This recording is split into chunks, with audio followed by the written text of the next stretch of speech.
Operation సింధూర్కు సంబంధించి మరో వీడియోను ఆర్మీ విడుదల చేసింది. ఇక అంతర్జాతీయంగా పాకిస్తాన్ కుట్రలను వివరించేందుకు భారత్ సిద్ధమైంది. అందుకు సంబంధించిన కమిటీ వివరాలను కేంద్రం విడుదల చేసింది.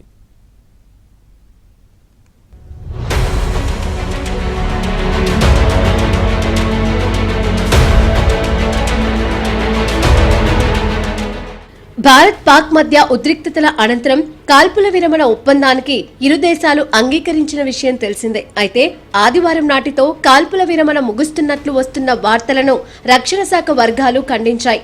కాల్పుల విరమణ అవగాహనకు ముగింపు తేదీ లేదని రక్షణ శాఖ వర్గాలు తెలిపాయి. ఈ నెల 10న ప్రకటించిన కాల్పుల విరమణ అవగాహనే కొనసాగుతోందని స్పష్టం చేశాయి. మరోవైపు ఆపరేషన్ సింధూర్ కు సంబంధించి భారత సైన్యం మరో వీడియోని విడుదల చేసింది. వీడియోలో పాక్లోని ఉగ్ర స్థావరాలపై ఖచ్చితత్వంతో దాడులు చేయడానికి భారత సైన్యం ఎలా ప్రణాళికలు రచించింది, సైనికులకు ఏ విధంగా శిక్షణిచ్చి దాడులను అమలు చేసిందనే విషయాన్ని ప్లాన్డ్ ట్రైన్డ్ ఎగ్జిక్యూటెడ్ కోడ్ పేరుతో ఆర్మీ వెస్టర్న్ కమాండ్ అధికారులు ఎక్స్ వేదికగా పంచుకున్నారు.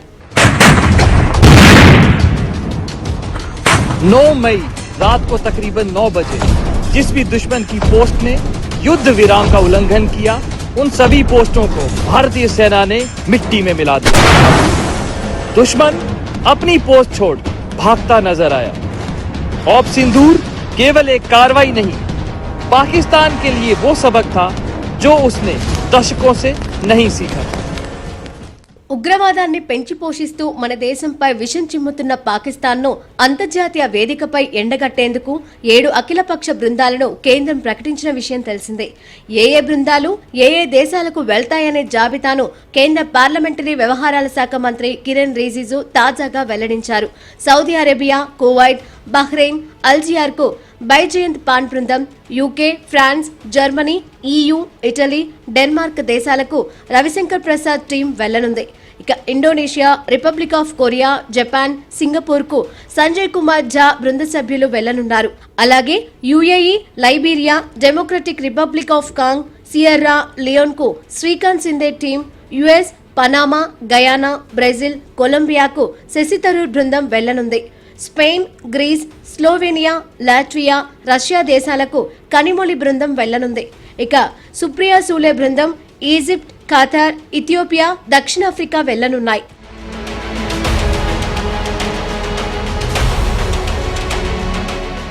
పాకిస్తాన్ నిఘా సంస్థలకు భారత్కు చెందిన సమాచారాన్ని చేరవేస్తున్న యూట్యూబర్ జ్యోతి వ్యవహారంలో సంచలన విషయాలు వెలుగులోకి వస్తున్నాయి. ఇటీవలే పూరికి చెందిన మరో యూట్యూబర్తో ఉన్న సంబంధంపై ఒడిశా పోలీసులు దర్యాప్తు ప్రారంభించారు. ఇక జ్యోతి మాల్హోత్రా ఆస్తులకు, ఖర్చులకు సంబంధం లేదని హర్యానా పోలీసులు తెలిపారు. పాక్, భారత్ మధ్య ఘర్షణలు జరుగుతున్న నేపథ్యంలో పాకిస్తాన్ ఇంటెలిజెన్స్ అధికారులతో ఫోన్లో సంభాషించినట్లు గుర్తించామని పోలీసులు తెలిపారు. అలాగే చైనా పర్యటనకు సంబంధించిన వివరాలను సేకరిస్తున్నట్లు హిసార్ జిల్లా ఎస్పీ శశాంక్ కుమార్ వెల్లడించారు.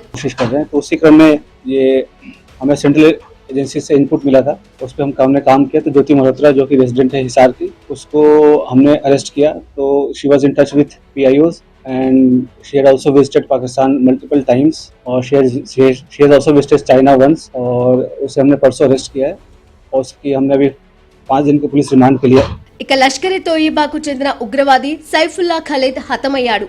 POKలో లష్కరే తోయిబాకు చెందిన కార్యాలయంపై ఆపరేషన్ సింధూర్ దాడి తర్వాత సింధు ప్రావిన్స్ కు మకాం మార్చిన సైఫుల్లాను గుర్తు తెలియని వ్యక్తులు హత్య చేసినట్లు సమాచారం.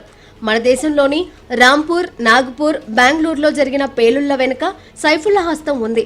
ఇదిలా ఉంటే పాకిస్తాన్ కు $1 బిలియన్ నిధుల మంజూరుకు ఆమోదం తెలిపిన నేపథ్యంలో IMF పలు షరతులు విధించింది. భారత్తో ఉద్రిక్తతలు ఇంకా పెంచుకోవడం వల్ల పాక్కే ఎక్కువ సమస్యలు వస్తాయని చురకలు అంటించింది. ఈ ఘర్షణలు దేశంలో ఆర్థిక, బాహ్య సంస్కరణల లక్ష్యాలకు ముప్పు కలిగిస్తాయని హెచ్చరించింది.